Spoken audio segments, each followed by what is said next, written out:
Noong bata pa ako, madalas akong sabihan ng lola ko na huwag papasok sa mga baryong madidilim. Sabi niya, may mga lugar sa Pilipinas na hindi basta-bastang nilalakaran sa gabi, mga baryong parang kinalimutan ng panahon at lalo na ng liwanag. Noon, akala ko kwentong pantulog lang yon. Pero ngayon, iba na ang paniniwala ko. Ang kwentong ito ay tungkol sa isang binatang tinatawag na Joel. Tahimik lang siya, simple at halos walang kaibigan. Lumaki siya sa mahirap na pamilya sa Maynila, ama na inabandona sila, inang may sakit, at dalawang kapatid na siya ang bumubuhay. Grade 1-0 lang ang natapos niya, pero marunong siyang maghanap ng paraan para mabuhay. Tricycle, construction, kahit anong trabaho, pinapasok niya, basta't may makain lang sila sa araw-araw. Hanggang isang araw, may lumapit sa kanya. Isang matandang lalaki, mukhang taga-probinsya, may malalim na boses at kakaibang ngiti. Sa Barrio Candelaria, sabi nito, walang ilaw, walang signal, pero may trabaho ka. Taga-ayos ng bubong, taga-tabas ng damo, taga-linis ng bahay. Malaki ang bayad. Napakunot no si Joel. Walang ilaw. Sanayan lang yan. 3 araw ka lang dun. Sa dulo ng linggo, may 5,000 ka na. 5,000 para sa 3 araw. Sa hirap ng buhay nila, parang sagot sa dasal. Kaya kahit may kutob siya, tinanggap ni Joel ang alok. Kinaumagahan, sumama siya sa matanda, sakay ng lumat kumakalansing na jeep, papuntang baryo na ni minsan ay di niya narinig sa kahit anong mapa. Pagpasok pa lang nila sa baryo, ramdam na agad ni Joel ang bigat ng paligid. Ang langit ay kulay abo, ang hangin malamig kahit tirik ang araw. Mga bahay na yari sa kahoy, tahimik parang walang tao. Walang kuryente. Walang kahit anong tunog kundi langit-ngit ng dahon at huni ng mga uwak.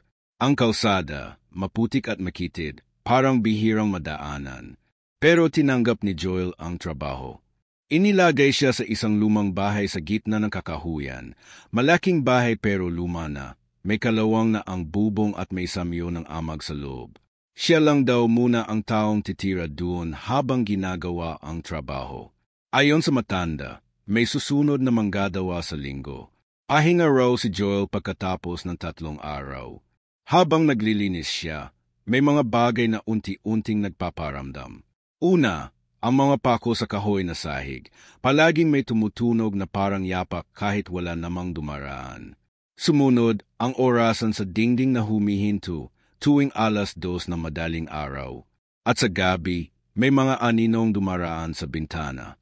Akala niya noong una ay mga hayop lang, pero iba ang hugis, parang tao, pero hindi ganap na tao. Kinabukasan, dumalo ang tanging kabataang nakita niya sa baryo. Si Kiko, payat, kulot ang buhok, may madalas na ngiti kahit may lungkot sa mata. Umiwas ang mga mata ni Kiko sa bawat madilim na sulok ng bahay. Wala talagang kuryente rito. Tanong ni Joel. Wala. Matagal na. Hindi inaabot ng Meralco, too. Sabi nila, hindi raw dapat. Hindi ligtas. Anong ibig mong sabihin? Ngumiti lang si Kiko, pilit. Sanayan lang. Baka bukas, masasanay ka na rin. Nagkasundo sila ni Kiko. Bawat hapon, dinadalhan siya nito ng pagkain. Sinigang, pritong tilapia. Minsan kahit tinapa lang. Nakakagaan ng loob si Kiko, ay kahit madilim ang paligid, kahit nakakakilabot ang gabi. Somehow, may konting liwanag si Joel sa presensya ng kaibigan. Ngunit sa 3 gabi, habang nagpapahinga si Joel sa itaas ng bahay, may narinig siyang mahihinang yabag sa ilalim. Akala niya si Kiko. Pero nang sumilip siya sa bintana, nakita niya may 3 nilalang sa labas ng bahay. Nakayuko, gumagapang, mabilis at wala silang mga mukha. Para silang nilikha ng gabi. Isa sa kanila, tumingin diretso sa kanya, kahit wala itong mata. Ramdam niyang tinititigan siya nito. Hindi siya makasigaw. Parang may nakabara sa lalamunan niya. Sumiksik siya sa ilalim ng kama at doon siya nakatulog sa takot, sa kaba at sa pagod. Kinabukasan, pagbangon niya, naroon na naman si Kiko. Bakit di ka bumaba kagabi? Tanong nito, tila nag-aalala. May nakita ako. Nautal pa si Joel. Hindi normal. Kiko, ano ba talaga ang meron dito? Muling ngumiti si Kiko, pero hindi na ito gaya ng dati. Ngayon, may lungkot at takot na kasamang halo-halo sa kanyang titig. Parang may gusto siyang sabihin, pero pinipigilan ng kung anong bagay. May mga lugar talaga, bulong ni Kiko, na hindi dapat tinatambayan ng mga tulad natin. Pero minsan, kapag ang dilim ay naging tahanan, nagiging normal na rin ang kababalaghan. Bago pa makasagot si Joel, tumunog ang kampana sa may dulo ng baryo, isang mabigat na tunog na tila hindi na ginagamit sa matagal na panahon. Lahat ng ibon sa paligid ay biglang lumipad. Tumingin si Kiko sa direksyon ng tunog, saka tumingin kay Joel, seryoso na ngayon ang mukha. Simula na, bulong ni Kiko, at hindi mo na pwedeng umatras. Napalingon si Joel sa paligid, at napansin niyang nag-iba ang itsura ng mga puno. Parang lumapit, parang mas madilim, parang mas buhay. At doon niya naramdaman ang unang malamig na hininga sa kanyang batok, kahit wala namang tao sa likod niya. Simula nang marinig ni Joel ang kampanang iyon mula sa dulo ng baryo, parang biglang nag-iba ang tibok ng mundo. Tahimik pa rin ang paligid, pero hindi na ito ang dating tahimik na puno ng hangin at katahimikan, kundi isang uri ng katahimikang tila may tinatago. Parang may nakamasid. Pagkatapos na maikling pag-uusap nila ni Kiko, hindi na niya ito nakita kinabukasan. Wala sa usual na upuan nito sa tapat ng bahay. Wala sa tabi ng balon kung saan sila madalas umupo at magkwentuhan habang kumakain ng tinapay. Hinanap niya ito buong araw, pero walang gustong sumagot sa kanya. Ang ilan sa mga matatandang nakatira sa baryo ay umiiling lang kapag binabanggit niya ang pangalan ni Kiko, para bang hindi nila ito kilala o ayaw nilang maalala. Habang mag-isang naglalakad si Joel pauwi sa lumang bahay, napadpad siya sa isang masukal na daan sa likod ng simbahan. Madilim na kahit hapon pa lang. May matandang lalaking nakaitim ang nakaupo roon, nakaturok ang tungkod sa lupa, at tila hinihintay siya. Anong hanap mo, Hijo? Tanong na matanda, hindi tumitingin sa kanya. Kaibigan ko po. Si Kiko. Bigla pong nawala. Mahina ang boses ni Joel. Tumango ang matanda. Ay, ang batang may mata sa dilim. Hindi na nagsalita si Joel. Pero may bumangon na tanong sa loob niya. Anong ibig sabihin ng matanda? Anong mata sa dilim? Tumayo ang lalaki at naglakad papalapit. Nakita niya may mga anting-anting ito sa lig, luma, may hugis bituin, at may nakasulat na sinaunang baybayin sa paligid. Ang amoy nito ay pinaghalong usok, insenso, at kung anong damo. Ako si Mang Lakim, sabi ng matanda. Albularyo, ang huling natitirang tagapangalaga ng baryong ito. At ikaw, Joel, anak na Isidro, apo ni Lolo Temyong. Napaurong si Joel. Paano niyo po nalaman pangalan ko? Hindi lang pangalan mo ang alam ko. Alam ko rin kung bakit ka nandito. At hindi ito aksidente. Doon nagsimulang tumibok ng mabilis ang puso ni Joel. Noon lang niya muling naalala ang mga bulong ng nanay niya Deity. Noong gabi bago siya lumuwas. Iwasan mo ang baryong walang ilaw. Anito. Huwag kang papasok sa baryo Candelaria, Joel. May kasaysayan tayo roon. May utang tayong dugo. Lolo mo ang dating bante na mutiang itim. Patuloy ni Mang Lakim. Isang pirasong bato na may kakayahang itaboy ang dilim. Pero nang mawala ang mutya, dumilim ang baryo at nagsimulang bumalik ang inaanak ng kadiliman, ang pinakamalakas sa lahat ng aswang na nakatali sa lupang ito. Biglang nanlamig ang buong katawan ni Joel. Aswang, tumango ang albularyo. Hindi lang basta aswang. Isa siyang dating diwata na isinumpa, sapagkat kinain niya ang liwanag ng ibang nilalang. Ngayon, siya ang dahilan kung bakit hindi na umaabot ang kuryente sa baryo. At ngayon, muling lumalakas siya, sapagkat narito ka. Nalito si Joel. Anong connect ko sa lahat ng to? Mula sa dugo mo, sagot ni Mang Lakim. Ikaw ang susunod na bante. Ikaw ang huling may karapatang hawakan ang mutya, at ikaw rin ang tanging makakatalo sa nilalang na iyon. Itinuro ng albularyo ang isang lumang kahoy na kahon sa tabi niya. Nang buksan iyon ni Joel, nakita niya ang isang itim na kabib, maliit, parang walang halaga. Pero kapag tinapat sa liwanag, kumikislap ito ng baghaw at lila. Ito ang mutiyang hinahanap ng kadiliman. Sa oras na mahawakan kanya, wala nang makakapigil sa kanya. Kumalabog ang dibdib ni Joel. Gusto niyang tumakbo, tumanging maniwala. Pero bawat salitang naririnig niya ay tila may bigat ng katotohanan. At sa likod ng isip niya, may boses na bulong ng bulong. Hindi ka pwede umatras. Hindi ko po kaya. Wala akong alam sa ganito. Di nga ako marunong lumaban. Ngumiti si Mang Lakim, hindi ng pananakot, kundi ng pagunawa. Kaya kita tinawag. Hindi para pilitin, kundi para ipaalala. Ang lakas ay hindi agad dumarating. Pero ang simula ng laban ay sa pagtanggap. Habang nilalakad niya pauwi ang madilim na daan, bitbit ang mutya sa bulsa.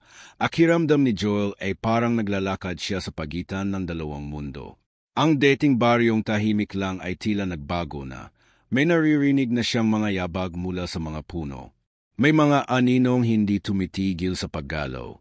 At sa salamin ng lumang bahay, minsan ay tila may mata siyang nakikitang nakasilip, hindi sa loob, kundi mula sa kabilang mundo. Sa mga sumunod na araw, nagsimulang turuan siya ni Mang Lakim ng mga dasal, mga galaw, at mga pamahing pambalans ng enerhiya.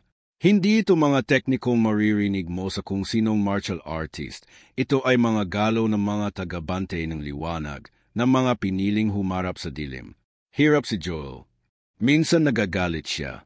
Minsan gusto na niyang iwan na lang ang lahat. Pero sa tuwing isusuko na niya, may bumabalik na alaala, ang ngiti ni Kiko, ang gutom ng pamilya niya, ang mata ng nilalang sa dilim na tila kilala siya kahit kailan paman. Isang gabi, habang nag-iensayo siya sa tabi ng ilog, narinig niya ang isang tinig. Mahina, parang bulong. Joel, napalingon siya.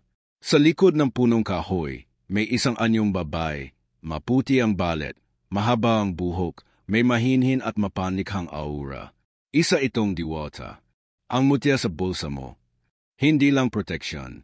Ito rin ang susi sa daan na hindi mo pa nakikita. Bulong nito. Pero mag-ingat ka.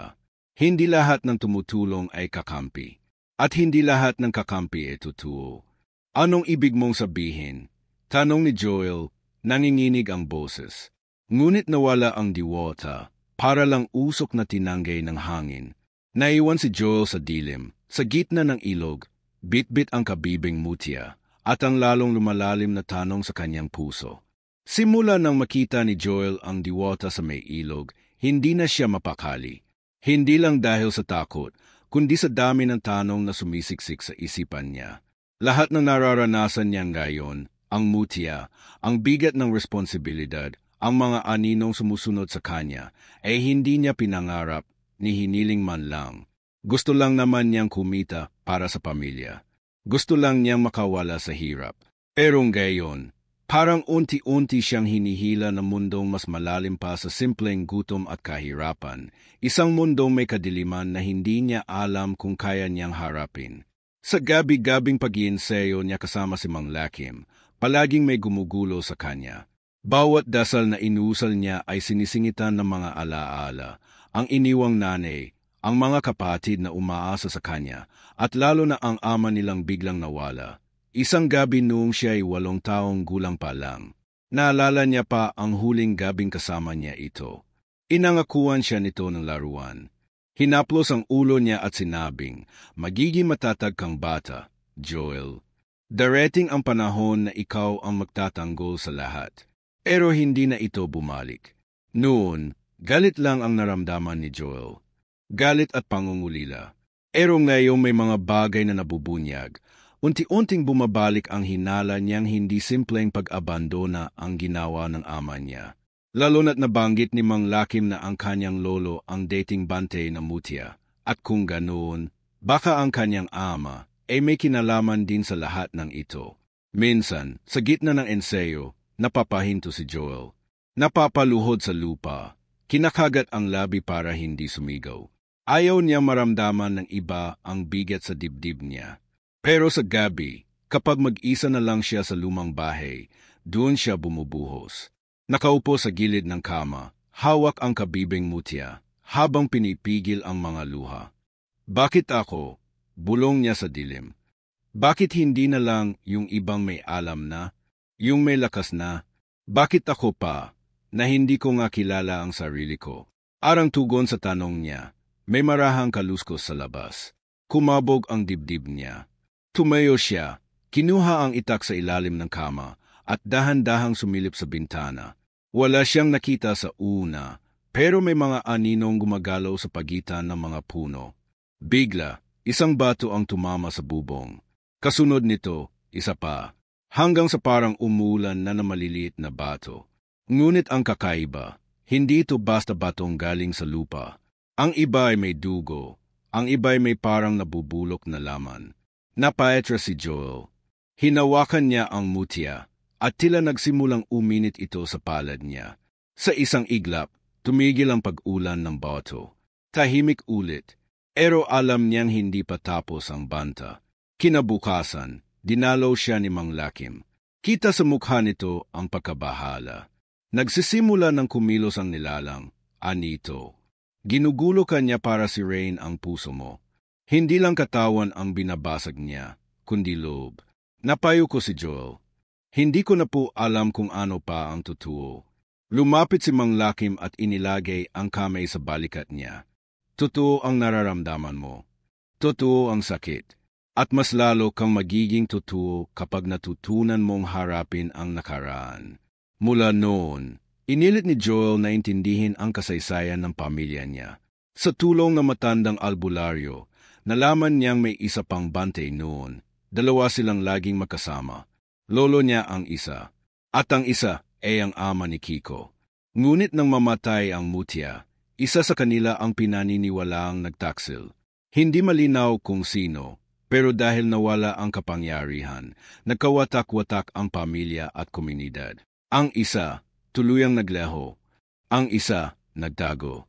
At ang mga anak nila, sina Joel at Kiko, ay tila itinadhanang magtagpo muli sa gitna ng nagbabalik na dilim. Habang lumalalim ang gabi, dumadalas din ang mga pag-atik. Isang hating gabi, nagising si Joel sa iyak ng bata mula sa labas ng bintana. Hindi niya alam kung halusinasyon o totoo. Pero sa pagkasilip niya, may nakita siyang batang babae, dugoan, nakatayo sa gitna ng putik, umiyak. Lumabas si Joel, may dalang mutya, sinundan ang bata hanggang sa gilid ng gubat. Pero nang makalapit siya, nag-iba ang anyo ng bata, naging matanda, tapos hayop, tapos wala na. Hangin na lang. At iniwan siyang nakatayo mag-isa, nilalamig, nanginginig. Pagbalik niya sa bahay, may kakaibang marka sa pinto, parang kuko na may apoy. At doon niya napagtanto, hindi siya pinapatay, sinusubok siya. Inasasayaw siya sa gilid ng kabaliwan. Gabi-gabi, inulit niya ang dasal. Nag-iensayo, paulit-ulit. Pero sa puso niya, may bahagi pa rin gustong sumuko. Gustong umalis. Gustong bumalik sa Maynila, kahit sa gutom, kahit sa hirap. Hanggang isang gabi, muli siyang dinalaw ng diwata. May isa ka pang kailangang malaman. Bulong nito habang lumulutang sa harapan niya. Ang mutya ay bahagi mo. Hindi ito bagay. Hindi ito sandata. Isa itong alaala. Ng ng sakripisyo. Ang pag-ibig. Ang lahat ng iniwang sugat na kailangang harapin. At sa isang saglit, ipinakita sa kanya ng diwata ang isang alaala. Ang ama niya, duguan, sinusubukang ipagtanggol ang mutya mula sa mga nilalang na gustong bawiin ito. Nakita niya kung paanong isinakripisyo ng ama niya ang sarili, hindi dahil sa kahinaan, kundi sa pagmamahal. At doon, tuluyang bumagsak si Joel. Niyakap niya ang mutya, niluhuran ang sahig, at sa unang pagkakataon, himagulgol. Hindi dahil sa takot, kundi dahil sa pag-unawa. Hindi niya pinili ang laban, pero pinili siya nito. At sa dilim ng baryo, sa gitna ng katahimikan, isang halakhak ang umalingaungaw, hindi sa kanya, hindi sa diwata.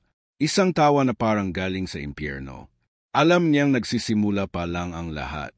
Simula nang makita ni Joel ang alaala ng ama niya sa tulong ng diwata, para bang nabuksan ang isang bahagi ng puso niyang matagal nang nakasara. Hindi pa rin siya sigurado sa lahat, pero ngayon, alam na niya kung bakit siya nandito. Hindi lang para sa pamilya niya sa Maynila. Hindi lang para sa baryo, kundi para sa mga kasinungalingang kailangang tapusin at sa kadilimang kailangang harapin. Pero kahit pa unti-unti nang tumitibay ang loob niya, hindi pa rin nawawala ang takot. Tuwing gabi, parang mas lumalapit ang anino. Lahat ng sulok ng baryo may gumagalaw. Minsan habang kumakain siya, mararamdaman niyang may mata sa bintana. Minsan habang natutulog, may mga yabag sa bubong. Kahit pa may mutya na siya sa bulsa, ramdam pa rin niyang wala siyang panama kung sakaling harapin na nila ang tunay na panganib. Sa kalagitnaan ng mga gabing puno ng kaba, biglang muling nagpakita si Kiko. Hindi siya lumapit ng diretso. Nakita lang siya ni Joel mula sa kabilang bahagi ng kakahuyan, nakatayo, tahimik, parang nag-aalinlangan. Tumakbo si Joel. "Kiko," sigaw niya. "Saan ka nanggaling?" "Akala ko." "Hindi ko alam kung totoo pa akong buhay," sagot ni Kiko. Halos pabulong, namamaos. "May dinala ako, Joel. Baka makatulong sa'yo." Inabot ni Kiko ang isang maliit na kahon, yari sa kahoy na tila matagal nang nakabaon sa lupa. Agbukas ni Joel, isang lumang patalim ang nasa loob. Gawa sa itim na bakal, may ukit ng baybayin sa makabilang gilid. "Pag-aari, yan ang tatay ko noon," paliwanag ni Kiko. "Bantay din siya, tulad ng lolo mo. Dapat ibigay ko yan sa'yo matagal na. Pero natakot ako." Tumango lang si Joel. Hindi niya alam kung anong sasabihin. Ramdam niya ang bigat sa tinig ni Kiko, takot, tagsisisi, at marahil hiya. "Saan ka ba dinala?" tanong ni Joel. "Sa pagitan," sagot ni Kiko. "Sa lugar na parang panaginip, pero puno ng sigaw. May nilalang doon, hindi siya humahawak. Pero ang mata niya, parang sinusunog ang kaluluwa mo." Hindi na tinanong ni Joel ang detalye. Alam niyang may mga bagay na masyadong madilim para ay detalye. Pero sa mga mata ni Kiko, alam niyang hindi ito ordinaryong pagkaligaw. May hinipo sa kaluluwa ng kaibigan niya, at alam niyang maaaring mangyari rin sa kanya. Sa sumunod na araw, nagsimulang maghanda ang dalawa. Tinuruan sila ni Mang Lakim ng mga sinaunang galo, mga pananggalang, at mga dasal na ginagamit ng mga tagapangalaga noon. Si Joel hawak ang patalim. Si Kiko may dalang lubid na gawa sa hibla ng niyog at dahon ng banaba, panali sa nilalang na galing sa dilim. Pero kahit habang naghahanda, ang takot ay nananatili. Sa gabi, nagkwikwentuhan sila para maibsan ang kaba. "Alam mo, Joel," sabi ni Kiko, "hindi ko inakalang darating sa ganito ang buhay nating. Akala ko yung mga kwento na matatanda, pantakot lang para huwag tayong gumala sa gabi." Tumawa si Joel, mapait. "Ganyan din ang akala ko. Pero yung bangungot natin dati, totoo pala. At ngayon, tayo ang gumigising para harapin to." Tumingala si Kiko sa langit, madilim, walang bituin. Baka nga tayo na lang ang liwanag na natitira. Ngunit hindi na nila kailangang maghintay ng labanan. Unti-unting dumarating ang kalaban. Isang hapon, habang nag-iipon sila ng mga tuyong dahon para sa pang-ukit na ritual, napansin nilang dumidilim ang paligid. Hindi lang basta dapit hapon, ito ay dilim na parang dumadapo sa balat. Ang hangin biglang lumamig. Ang mga ibon sabay-sabay na lumipad palayo. "Magsindi kayo ng apoy," sigaw ni Mang Lakim. Agad nilang sinindihan ang sanga ng kahoy. Ngunit hindi pa man umaapoy, may sumipol sa hangin, isang matinis, mahaba, at parang galing sa lalamunan ng nilalang na hindi tao. Tumingin si Joel sa gubat. Doon niya nakita ang anino. Hindi buo ang anyo. Kira-piraso. Para bang usok na may hugis. Pero ang mga mata, kulay pulang apoy. "Mang Lakim," pabulong na tawag ni Joel, nanginginig. "Ano yun?" Hindi pa siya, pero iyon ang anino niya. Abiso lang yan na papalapit na siya. At sinusuka ka na. Tila naniga si Joel. Kahit anong tapang ang sinubukang buuin sa puso niya, ngayon ay tila unti-unting nababasag. Sa sumunod na mga araw, mas dumalas ang mga babala. May mga hayop na natatagpuang patay sa paligid, walang dugo, tuyot ang balet, para bang sinipsip ang kaluluwa. May mga matatandang biglang hindi makalakad, at ang ilan, nagsimulang magsalita ng mga salitang hindi nila alam. Ang simbahan sa gitna ng baryo ay biglang bumagsak isang gabi, kahit walang lindol o ulan. Sa gitna ng gumuhong altar, isang marka ang nakita, bilog na may mata sa gitna at apoy sa palibot. Palatandaan, yan, sabi ni Mang Lakim. Ang sentro ng baryo ay pagmamay-ari na niya. Hindi na nakakatulog si Joel ng buo. Kahit nakahiga, laging gising ang isip niya. May kaba sa bawat hangin. May takot sa bawat anino. At kahit kasama si Kiko at Mang Lakim, alam niyang sa huli, siya ang titingin sa mata ng dilim. Hindi pa tayo handa, sabi niya minsang gabi. Wala nang handang tao, sagot ni Mang Lakim. May mga pinipili ang dilim, pero mas malakas ang pinipili ng liwanag. Isang gabi, habang nakaupo si Joel sa harap ng apoy, hawak ang patalim at ang mutya, naramdaman niya ang pagtibok ng lupa. Hindi lindol, hindi hayop. Ito ay pagdating ng isang bagay. At sa hangin, may pabulong na tinig. Malapit na ako. Hindi na alam ni Joel kung ilang gabi na siyang gising. Sa bawat oras na lumilipas, palakas ng palakas ang pakiramdam niyang may isang bagay na darating. O baka nga, andiyan na, pero nagkukubli pa sa dilim. Ang apoy sa harap ng bahay ay halos hindi na namamatay. Gabi-gabi, siya at si Kiko ay nagbabante, habang si Mang Lakim ay patuloy sa pagukit ng mga anting-anting at pananggalang. Lahat sila, tahimik, hindi nagaya noong una na may biruan pa kahit papaano. Ngayon, kahit ang mga ngiti nila ay may halong kaba. Isang madaling araw, habang umigib si Joel sa balon, may narinig siyang mahina pero pamilyar na boses. Joel, napatigil siya, tumalikod, at sa dikalayuan, nakita niya ang isang siluetang lumalakad mula sa kakahuyan. Babay, payat, mahaba ang buhok, putlang-putla ang balat. Nanay, bulong ni Joel. Hindi siya makapaniwala. Ang ina niya dapat nasa Maynila. May sakit, hindi makalakad ng maayos. Erong ngayon, nakatayo ito sa harap niya, tuwid ang likod, at nakatingin sa kanya na parang hindi siya kilala. Uwi na tayo, anak, sabi nito, may lamig ang tinig. Tama na, Yen. Hindi mo kailangang gawin to. Paano kayo nakarating dito? Nanginginig na tanong ni Joel. Sinong nagsabi sa inyo?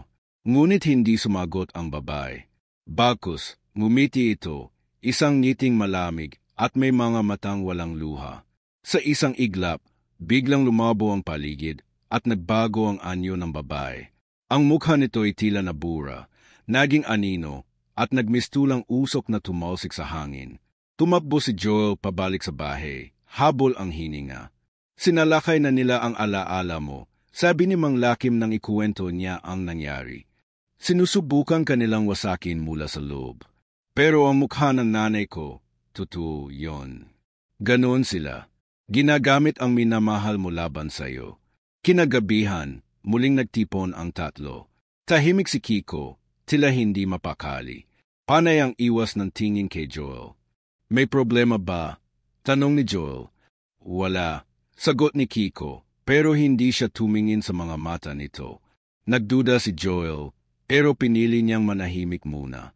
Ngunit hindi na niya napigilang magtanong kinabukasan nang mapansin niyang wala sa altar ang patalim na bigay ni Kiko. Nasaan yung itok? Nawala, sagot ni Kiko. Siguro naiwan ko sa gubat kagabi. Hindi mo basta iwan yon, Kiko. Alam mong mahalaga yun. Dito na nanlaki ang mata ni Joel. Lumingon siya kay Mang Lakim at saka kay Kiko. Anong hindi niyo sinasabi sa akin? Tahimik. Hanggang sa tuluyang nagsalita si Mang Lakim. Joel, kailangan mong malaman. Hindi lang ikaw ang may koneksyon sa mutya. Hindi lang ang pamilya mo ang nakatali sa sumpa ng baryong to. Tumingin siya kay Kiko, nang ngayon ay napayo ko, tila gustong maglaho. Si Kiko, patuloy ni Mang Lekim, ay anak ng tagapangalaga, pero hindi lang basta bante. Siya ang anak na nagkanulo. Tumeo si Joel. Galit at takot ang gumapang sa katawan niya. Anong ibig mong sabihin? Siya yung dahilan kung bakit nawala ang Mutya Deity. Yung ama niya, hindi makatingin si Kiko. Hindi ko alam noon. Bata pa ako. Pero lumoki akong binabantayan. Tinatago sa mga nilalang.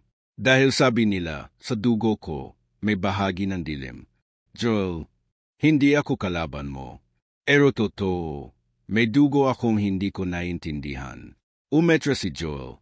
Nalilito, nasasaktan. Kaya mo ako tinulungan? Para, tiyakin na makukuha niyo uli ang mutya. Hindi. Joel, totoo ang lahat ng sinabi ko. Tinulungan kita dahil gusto kong tapusin ang kasalanan ng ama ko.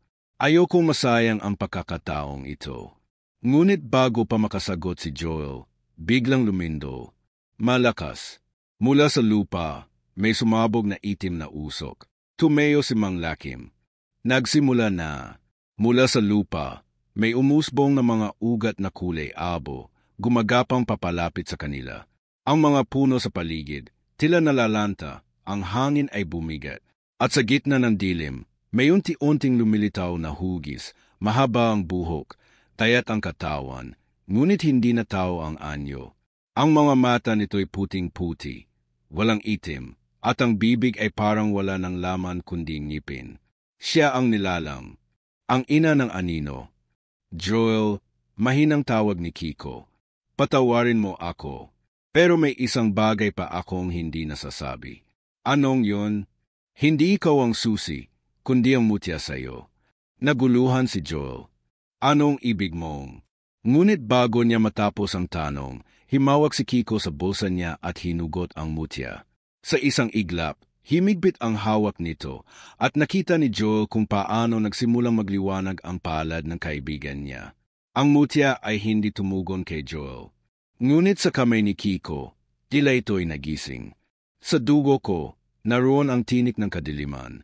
Pero baka ako rin ang tanging pwedeng magdala ng liwanag nito hanggang wakas. Mang Lekim, sigaw ni Joel. Ano to? Bakit hindi ko alam? Ngunit bago makasagot ang matanda, isang malakas na hangin ang dumaan. Napalipad ang mga dahon, napaurong sila sa lakas ng alon ng enerhiya.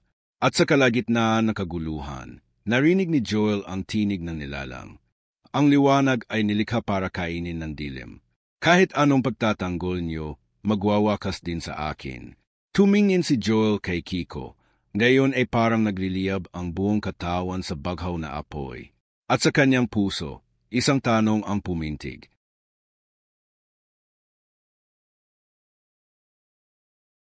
Umalingaw-ngaw sa hangin ang huling sinabi na nilalang, ang ina ng anino, at parang tumigil ang oras. Sa paligid ni na Joel, Kiko, at Mang Lekim, unti-unting nalalanta ang mga halaman, natutuyo ang lupa, at ang hangin ay parang sumisigaw ng pagdurusa.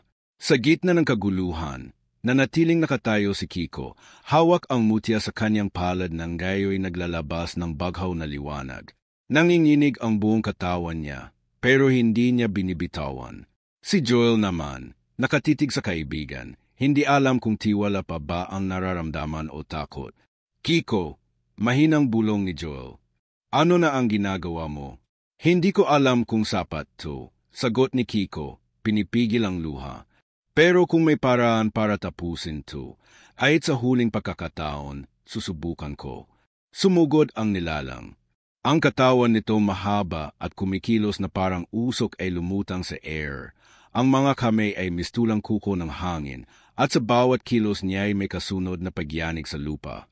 Tumakbo si Joel, hawak ang patalim, sabay sigaw ni Mang Lekim ng dasal mula sa kanyang bibig, mabilis, matalim, habang isinusugat sa balet ang isang anting-anting.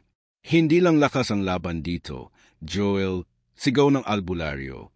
Puso ang tunay na sandata. Ngunit bago pa makalapit si Joel, himarang si Kiko at iniangat ang mutya. Sa isang iglap, biglang sumiklab ang liwanag mula sa mutya. Isang bahaw na sigaw ng enerhiya na tumama sa nilalang. Napaurong ito, napasigaw na malalim, isang sigaw na hindi galing sa bibig kundi sa mismong kadiliman. Pero hindi pa tapos. Muli itong sumugod, at sa pagkakataong ito, diretsong tumama kay Kiko. Tumilapon ang kaibigan, bumangga sa puno, at nawala ang mutya sa kamay niya. Kay, sigaw ni Joel. Tumakbo siya, pinulot ang mutya at hawak ang patalim. Lahat ng takot niya, lahat ng pagdududa, lahat ng sakit na dinadala niya mula pagkabata, pinilit niyang ibuhos sa mismong kamay na ngayon ay tatayo sa harap ng pinakamatinding dilim sa buhay niya.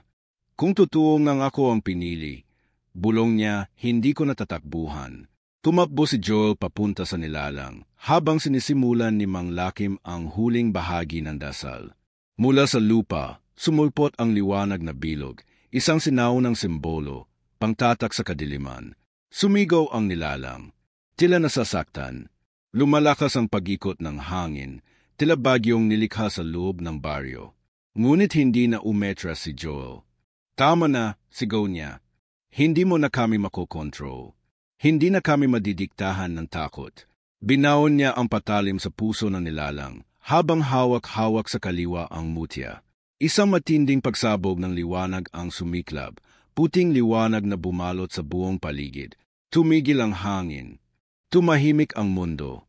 Nang magising si Joel, nasa lupa siya, duguan ang braso at basag ang patalim. Ang mutya ay wala na sa kanyang kamay. Kiko, mahinang tawag niya. Naroon si Kiko, nakaupo sa tabi ng puno, may sugat sa noo at dibdib. Mahina ang hininga pero buhay pa.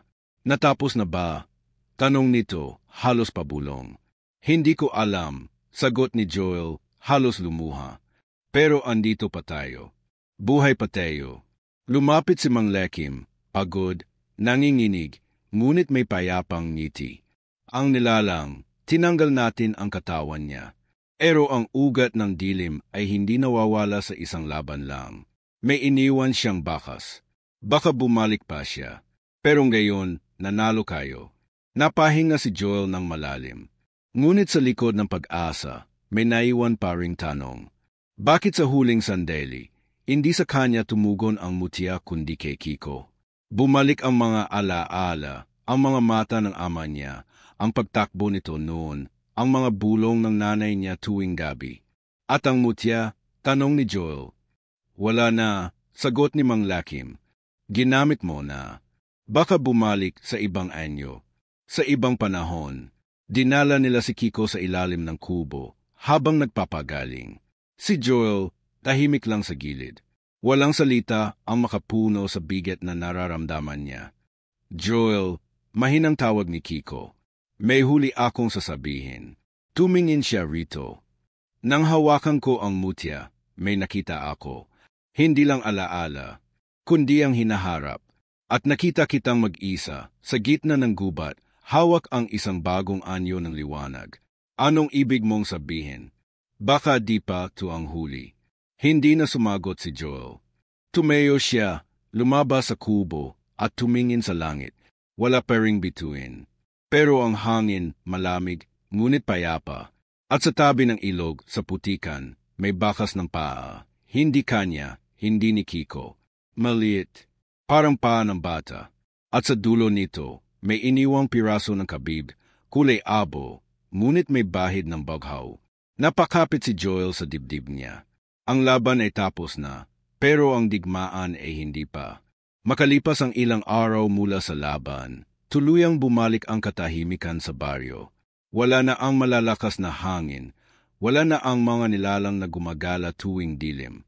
Ngunit kahit paanong katahimik ang bumalot sa paligid, ramdam ni Joel na may kulang, may naiwan.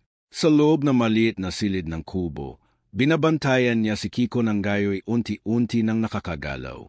May benda ang balikat, may pasa sa mukha, pero ang mga matanto'y buhay. May lalim, may bigat, pero hindi natakot. Kamusta pakiramdam mo? Tanong ni Joel habang pinipigang muli ang lampin sa palanggana. Parang binangungot ng gising, sagot ni Kiko, pilit ang ngiti. Pero at least, buhay pa. Tahimik. Walang sumunod na salita. Si Joel ay tumingin sa bintana, sa liwanag ng araw na dahan-dahang bumabalik sa baryo.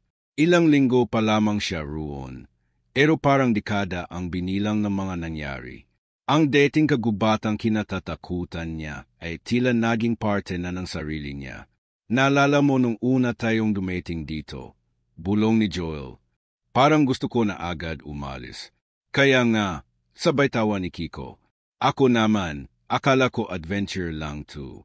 Hindi ko inakala may bahagi pala ng kwento ko ang mabubuksan dito. Napatingin si Joel sa kanya.